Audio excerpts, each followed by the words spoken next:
Students, once again welcome back to my YouTube channel English Guru RS Gaur.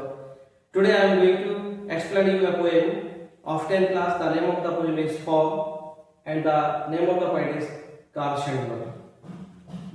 This poem is very small but it has its big meaning.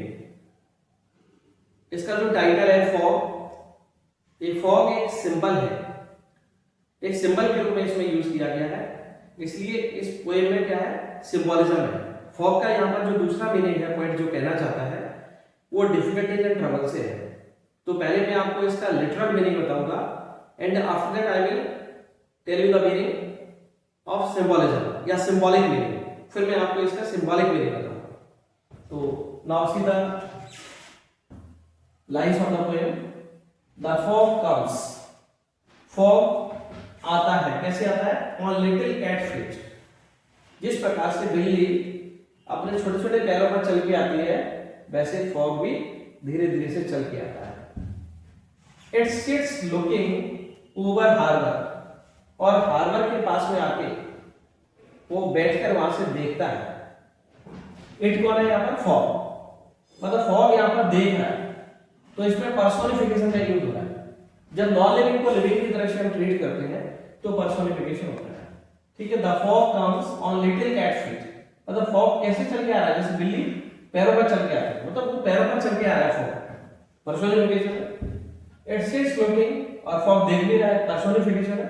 Over harbour, harbour क्या होता है, सी port होता है, जहां पर ships load unload होते हैं, हिंदी में इसको हम कहते हैं बंदरगाह, ठीक है। शिप्स अनलोड लोड अनलोड होते हैं, वो क्या होता है, सी पोर्ट होता है। Over harbour and city on silent haunches, और वहां पर जो फॉग है वो कैसे बैठकर देख रहा है, अपने हॉन्चेस पर बैठ के देख रहा है। हॉन्चेस का मतलब क्या होता है, घुटनों के बल बैठकर देख रहा है। सिट विद नीज, घुटनों के बल बैठ जाते हैं, तो ऐसे बैठ के वहां से देख रहा है। एंड देन मूव्स ऑन, और फिर वो क्या करता है, आगे बढ़ जाता है। एंड देन मूव्स ऑन, और ये फिर थोड़े समय का फिनिश भी हो जाता है, एंड हो जाता है। मूव ऑन का मतलब वेंट अप, और फिनिश हो जाता है। ये इसका हो गया डायरेक्ट मीनिंग। पोएम बहुत छोटी है, ज्यादा इसमें कोई डिफिकल्ट ऐसा मीनिंग नहीं है, बट इसका एक सिंबॉलिक मीनिंग भी है। मतलब पॉइंट इतना छोटा एक ट्राइफल टॉपिक है, ऐसे नहीं लिखेगा, तो इसमें सिंबॉलिज्म है। सिंबॉलिज्म क्या है, फॉग का मतलब यहाँ पर किससे है, डिफिकल्टीज एंड ट्रबल से। तो जो सिंबॉलिक मीनिंग है फॉग का वो क्या है, difficulties and troubles, difficulties and troubles, परेशानियां, ठीक है। तो इसका जो सिंबॉलिक मीनिंग है वो क्या है, डिफिकल्टीज एंड ट्रबल है, तो इसलिए इसमें सिंबॉलिज्म का भी यूज हुआ है, सिंबॉलिज्म।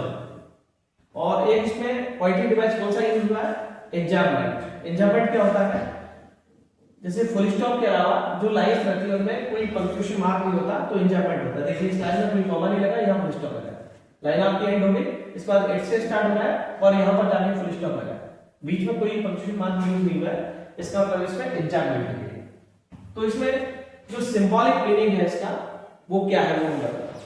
जैसे हमारे लाइफ में, हर किसी की लाइफ में जो डिफिकल्टीज है, सैडनेस है, ट्रबल्स है, वो बिना बताए आती है, और हमें पता भी नहीं लगता वो हमारी लाइफ में कब आ जाती है। जिस प्रकार से फॉग कैट की तरह से, जैसे बिल्ली घर में चुपचाप से घुस आती है और हमें पता भी नहीं लगता, वो दूध भी पी जाती है, तो उसी प्रकार से फॉग है, वो बिल्ली की तरह से चुपके से आ रहा है, साइलेंटली आ रहा है, और फॉग आके पूरे सीपोर्ट को घेर लेता है, और वहां से फिर मूव ऑन हो जाता है, मींस आगे निकल जाता है, और एटमॉस्फेयर भी क्लियर हो जाता है। उसी प्रकार से जो डिफिकल्टीज एंड ट्रबल्स हमारी लाइफ में आती है, हमें पता नहीं होता वो कब आने वाली है, लेकिन आ भी जाती है और फिर वो चली भी जाती है, उसी फॉग की तरह से। तो इसमें सिंबॉलिज्म का भी यूज हुआ है, ठीक है। और इसमें राइमिंग स्कीम आप देखेंगे तो राइमिंग स्कीम कोई लाइन इसमें लास्ट में राइमिंग मैच नहीं कर रही है, इसलिए इसमें फ्री वर्स या ब्लैंक वर्स इसको आप कह सकते हैं। और इसमें जो टोन यूज की है पोएट ने, वो क्या यूज की है, मिस्टीरियस टोन यूज की है उसने, रैश नहीं, मतलब फॉग कैसे आ रहा है, एक मिस्टीरियस वे में आ रहा है, पता भी नहीं लग रहा है, वो आ भी जाता है। ऐसे डिफिकल्टीज, ट्रबल्स, सैडनेस हमारी लाइफ में आती है, कब आती है और कब चली जाती है पता नहीं लगता, तो मिस्टीरियस वे में आती है, इसलिए मिस्टीरियस टोन है।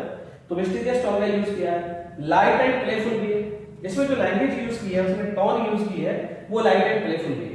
मतलब कोई ऐसा नहीं कि बहुत ज्यादा आपको दिमाग लगाना पड़ता है, बहुत ज्यादा डिफिकल्ट मीनिंग्स है इसमें। एक इजी वे में पोएट्री को लिखा है और उस डिफिकल्टीज एंड ट्रबल्स के बारे में फॉर्म के माध्यम से हमें बता दिया है। तो पोएम को बहुत अच्छे तरीके से लिखा है, बट पोएम काफी शॉर्ट है, काफी स्मॉल है, लेकिन एग्जाम के लिए तो आपको पढ़नी पड़ेगी। तो अगर पोएम आपको अच्छे से समझ आई है, देन आप मेरे वीडियो को लाइक करना, वॉच करना, शेयर करना और चैनल को सब्सक्राइब करना। Congratulations for your board exams. Thank you.